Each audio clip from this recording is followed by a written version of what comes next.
Por la señal de la Santa Cruz de nuestros enemigos, líbranos, Señor Dios nuestro. En nombre del Padre, y del Hijo, y del Espíritu Santo. Amén. Señor mío y Dios mío, creo firmemente que estás aquí, que me ves, que me oyes. Te adoro con profunda reverencia.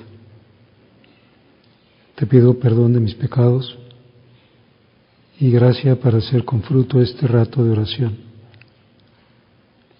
Madre mía Inmaculada, San José, mi Padre y Señor, Ángel de mi guarda, interceded por mí.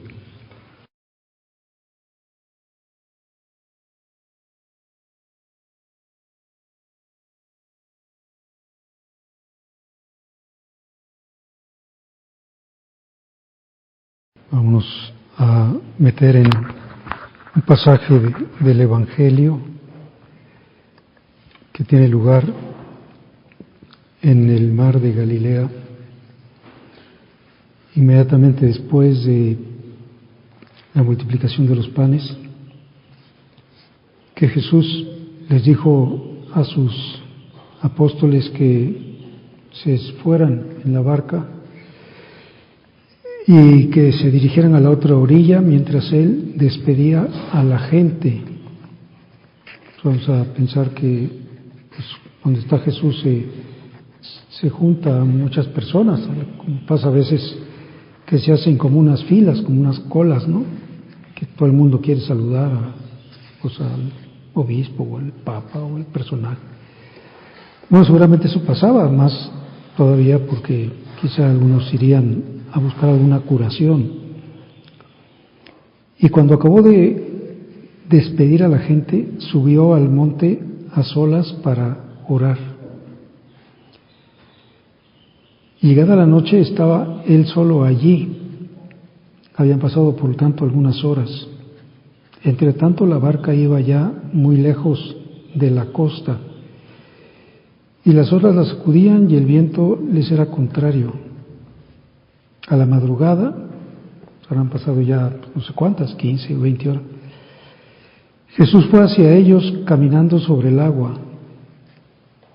Los discípulos, al verlo andar sobre el agua, gracias,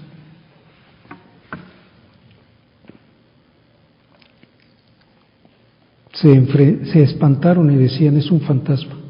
Gracias. Y daban gritos de terror. Pero Jesús les dijo enseguida: tranquilícense y no teman, soy yo. Y entonces Pedro le dijo: Señor, si eres tú, mándame ir a ti caminando sobre el agua. Jesús le contestó: ven. Pedro bajó de la barca y comenzó a caminar sobre el agua hacia Jesús.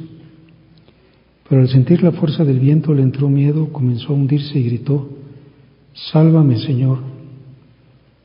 Inmediatamente Jesús le tendió la mano, lo sostuvo y le dijo: hombre de poca fe, ¿por qué dudaste? En cuanto subieron, se entiende, Pedro y Jesús a la barca, el viento se calmó. Y los que estaban en la barca se postraron, como aceptando su divinidad. Se postraron ante Jesús diciendo: verdaderamente tú eres el Hijo de Dios. Pues ¿qué está como debajo de todo este relato? La fe. Nos enseña a decir: qué dolor le da a Jesús el que no tuvieran confianza de que era Él, que se espantaron, se llenaron de terror.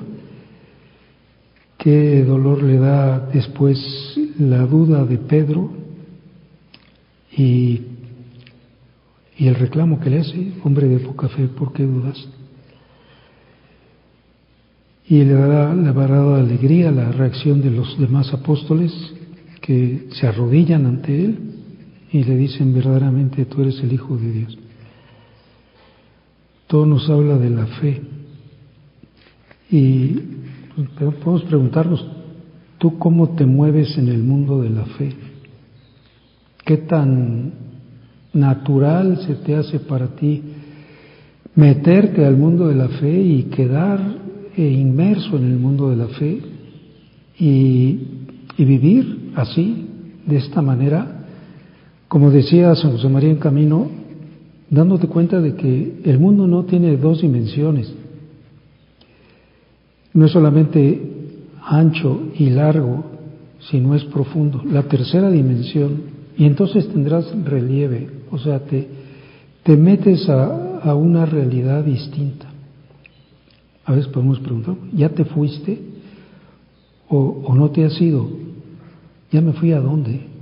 Pues ya te fuiste al mundo de la fe, o sigues anclado completamente en la tierra. Y a lo mejor podré pensar, es que la tierra me jala mucho, porque solo estoy en lo que se ve, lo que se oye, lo que se dice, en lo que pues hacen en el mundo, las personas del mundo, en las noticias, en lo que hago o en lo que no hago, en el trabajo, en las preocupaciones. Y dice, ¿por qué no te acostumbras a meterte en el mundo de la fe?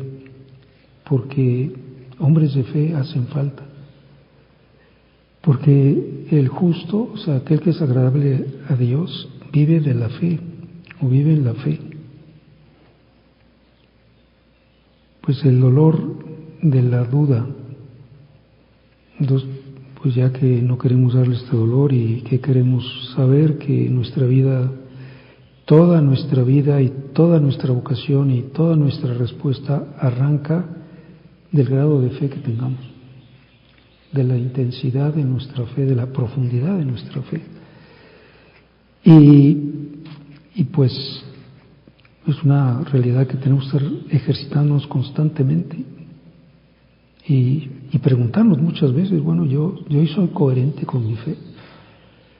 Tenemos un termómetro siempre para la fe muy claro, que es la Eucaristía.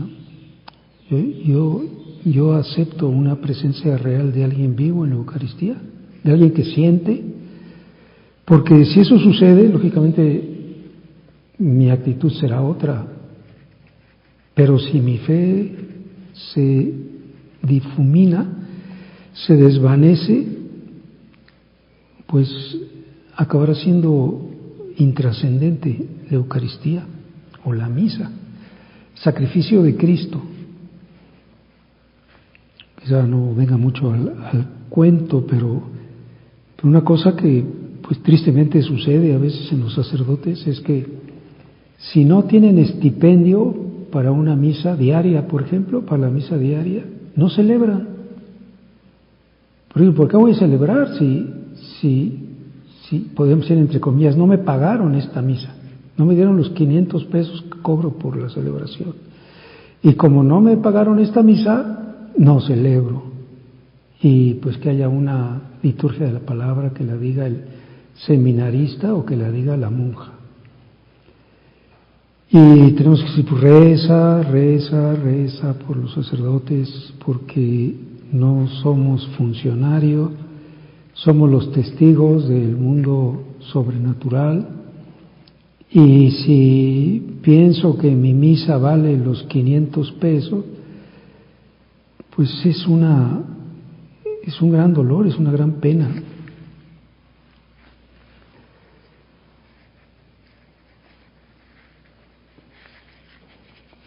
Papa Benedicto XVI, como sabemos,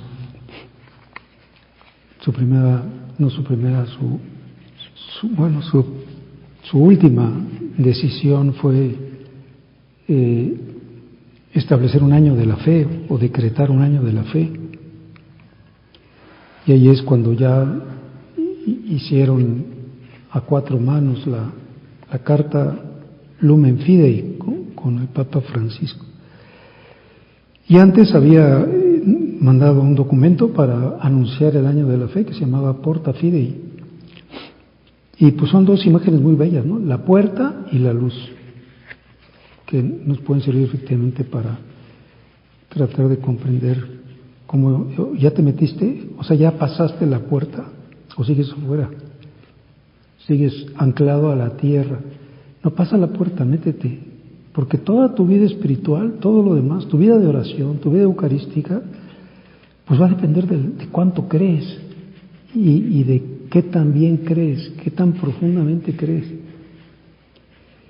Y entonces no vas a andar caminando en la oscuridad, porque vas a tener la luz que te ilumina, esa luz que es Cristo, esa luz que es su palabra, esa luz que se enciende cuando te lo encuentras. El Señor decía: yo he venido al mundo como luz, y así el que cree en mí no caminará en tinieblas. He venido como luz. Aquí estoy como la luz. Pues ahorita tuvimos problemas para tener luz. Pues es distinto, ¿no? Qué buena luz tenemos ahorita. Qué bien puedo ver las letras yo aquí con esta luz. Y a veces digo, pues no quiero estar en tinieblas.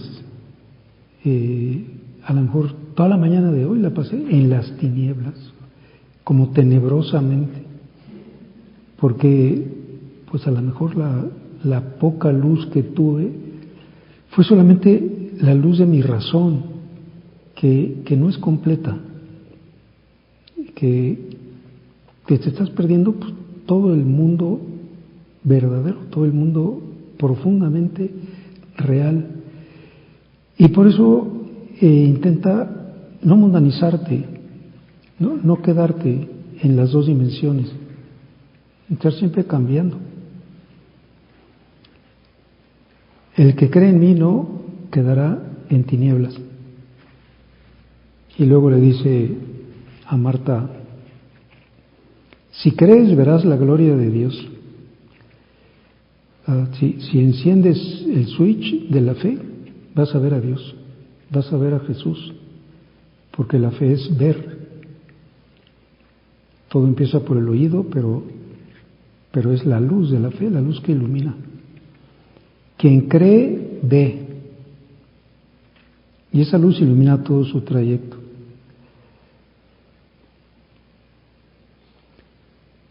Sin embargo, para creer, como sabemos, hay que querer creer. La fe es una virtud que radica en el entendimiento de manera material, pero formalmente en la voluntad, porque la voluntad le ordena al entendimiento, le dice: cree. No, pues es que no veo nada, no compruebo nada, no pasa nada, pero cree. Por eso tiene mérito, porque es una rendición de la voluntad. Métete al Calvario. ¿Ya te metiste al Calvario en la misa de hoy en la mañana? ¿Ya te metiste al encuentro con Jesús en pues este rato de oración? ¿Ya estás con Él? ¿Ya está vivo ante ti? ¿Ya te está viendo?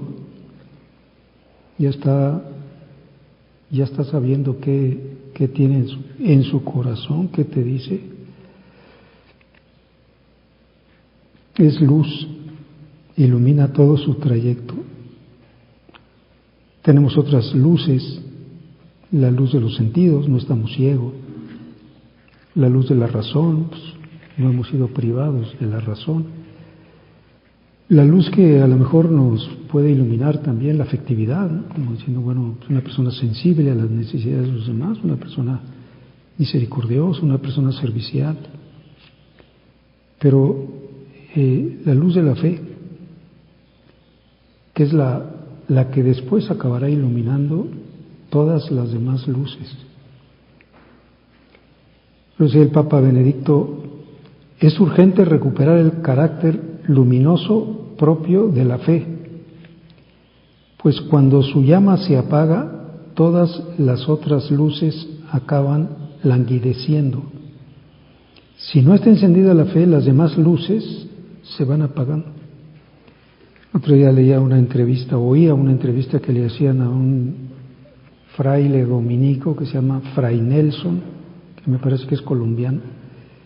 Y entonces el entrevistador le decía: oiga, es que lo que yo no entiendo cómo con este asunto de las ideologías, la verdad es que son unas aberraciones.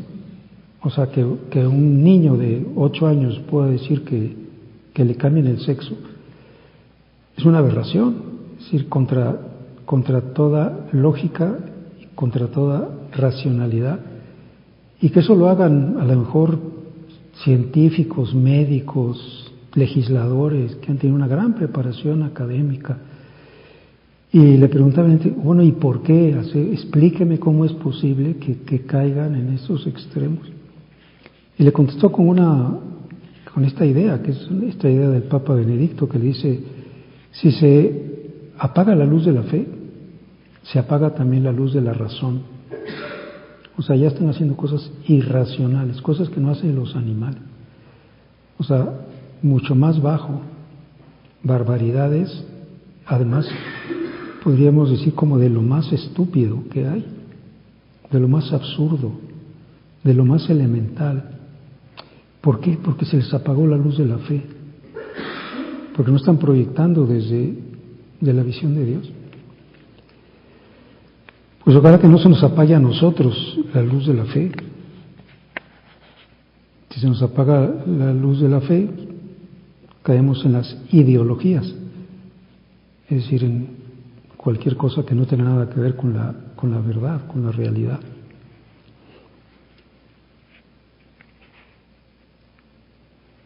Y entonces podemos pues, ir haciendo una equivalencia, ¿no?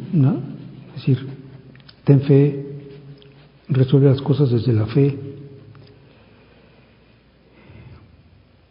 Como dice Jacques Philippe, todos los problemas que tenemos son en el fondo una falta de fe. Por ejemplo, no tengo suficiente piedad, o no me mortifico, o no soy apostólico. ¿Sabes por qué? Porque te falta fe. Porque si dijeras, oye, esta persona está en riesgo de condenarse por toda la eternidad, esta persona está metida en una gran ignorancia, o esta persona tiene un peligro muy grande porque acaba de empezar a tener novio y tengo que llegar antes de que pase alguna desgracia, y no me muevo y no hago lo posible por ser apostólico, pues en el fondo me está faltando fe, porque no estoy viendo la realidad eterna de las almas y el sentido de mi vocación, que es precisamente el fin apostólico, el llevarle almas.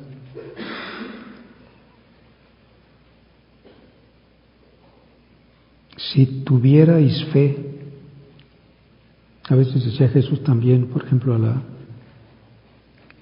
a la mujer extranjera, la cananea, sea tal cual es tu fe, o sea, que se haga como tú crees. Las cosas van a suceder dependiendo de qué razón de fe les das. Si tuvierais fe, y podríamos decir la fe, una palabra tan chiquita que nada más tiene 2 letras, puede ser equivalente a otra palabra que tiene también nada más 2 letras, que es la palabra sí. Sí. Por ejemplo, voy a darle mi sí a la revelación en la Escritura. Voy a darle mi sí a saber que cuando estoy leyendo el Evangelio, pues me está abriendo el cielo. Palabra de Dios. También cuando aquellas expresiones pues pueden llamarnos la atención, ¿no? Como la que leíamos un día de estos, cuando dice Jesús que del fondo del corazón salen todas las cosas malas, y empieza a decir un montón de cosas. No me acuerdo de tantas, pero son como 15 o 18. Todo lo malo que sale del corazón del hombre. Conoce perfectamente nuestro corazón. Es bueno, dale tu sí a la palabra de Dios, o dale tu sí a las bienaventuranzas, por ejemplo. Te ha dicho cómo puedes ser feliz, cómo la única manera que tienes para ser feliz es que practiques las bienaventuranzas. O sí a lo que Dios va haciendo en mi vida, porque es su acción en mi vida. Y entonces yo no me rebelaré a lo que vaya Dios disponiendo en mi vida, me guste o no me guste. Digo que sí. Sí a las personas que Dios ha puesto a mi lado. Él ha querido que yo pues tenga a mi lado a estas personas y que me santifique con estas personas y que quiera a estas personas y que atienda a estas personas y que considere que son cada una digna pues de toda mi atención, porque por encima de las cosas están las personas, por encima del trabajo están las personas, por encima de la eficacia, por encima de mi propia dedicación, pues es atender a las personas. Sí a la obediencia de las indicaciones que nos pueden llegar, ¿no? Ahí está la mano de Dios. O sí al gobierno que Dios realiza a través de las causas segundas. Y tenemos que darle un sí muy importante, que es el sí, digo que sí al amor que me tiene. Que sí creo en el amor que me tiene, aunque piense con toda razón que no soy digno de ese amor. Pero si le digo que sí, que creo en el amor que me tiene, pues otra vez le daré una alegría, porque no quiere otra cosa sino que nos abramos a su amor, que reconozcamos su amor. Sí a las mociones que nos va dando el Espíritu Santo. Por ejemplo, que me pide una mortificación. Sí a la presencia de mi ángel de la guarda. Sí creo en que tengo un ángel de la guarda, aunque se me olvide casi todo el día. Sí a saber que soy templo de Dios, que Dios me inhabita.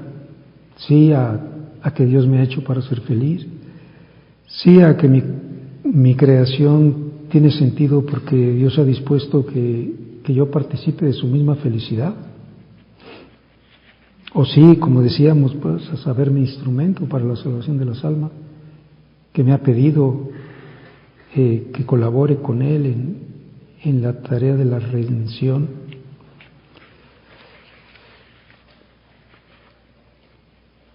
En definitiva, sí a Jesús es un sí a Él, un sí a Él en mi vida. En su carta del 10 de octubre del 17 decía el Padre: la del cristiano es una fidelidad agradecida, porque no somos fieles a una idea, sino a una persona, a Cristo Jesús, Señor nuestro, que podemos decir cada uno: me amó y se entregó por mí. Tengo fe en una persona, tengo fe en que por esa persona ha sido creado todo y que es mi fin y que mi vida tiene sentido solamente en el amor a esa persona, que todo lo demás es muy poco importante. Y sigue diciendo: sabernos queridos personalmente por Dios nos empuja con su gracia a un amor fiel y perseverante, a un amor lleno de esperanza. Entonces vemos la relación que existe tan íntima entre las tres virtudes teologales. Todo empieza por la fe. No sé, a veces, como sabemos que es el inicio, podemos pensar, pues un ejemplo muy tonto, pero cuando nosotros conectamos una manguera a una llave, pues ya podemos después regar. Pues esa conexión de la manguera al grifo es la fe. Si no conecto la manguera, no se sigue nada, porque simplemente no fluye nada. La manguera está vacía, no ha empezado a brotar la fe. Y si yo quiero, pues no sé, hacer apostolado o vivir una obra de caridad sin fe, pues no va a pasar de ser una cosa humana. Y si la fe está presente, puedo tener un amor lleno de esperanza, una gran ilusión en este amor de Dios. Todo empezó por la fe. Y Jesús la pide siempre. La pide como condición, por ejemplo, para hacer milagros. O le duele cuando, por ejemplo, sus paisanos de Nazaret no creen en su poder. Y le da tanto gusto la fe del centurión o la de la hemorroísa. Es que tú creíste, te metiste, recibiste el flujo de salvación, porque tocaste con fe la orla de mi manto, y todo viene bien. Pues podría ser la pregunta, bueno, ¿y yo cómo me meto al mundo de la fe? ¿Cómo transito por el mundo de la fe? ¿Cómo camino en esa realidad que es oscura?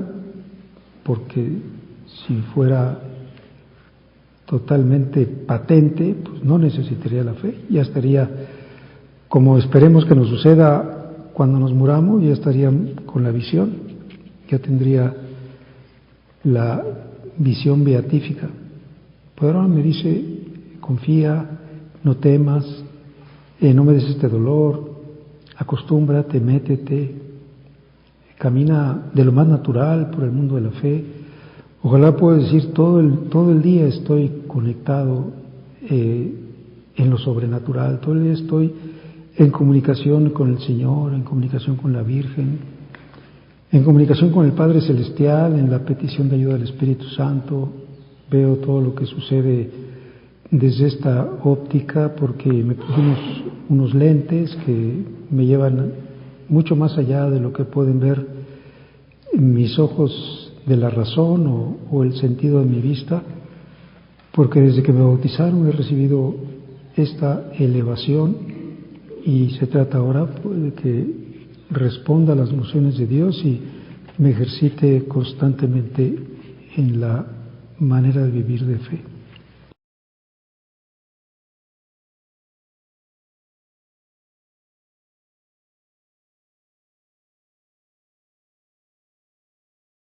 Te doy gracias, Dios mío, por los buenos propósitos, afectos e inspiraciones que me has comunicado en esta meditación. Te pido ayuda para ponerlos por obra. Madre mía Inmaculada, San José, mi Padre y Señor, Ángel de mi guarda, interceded por mí.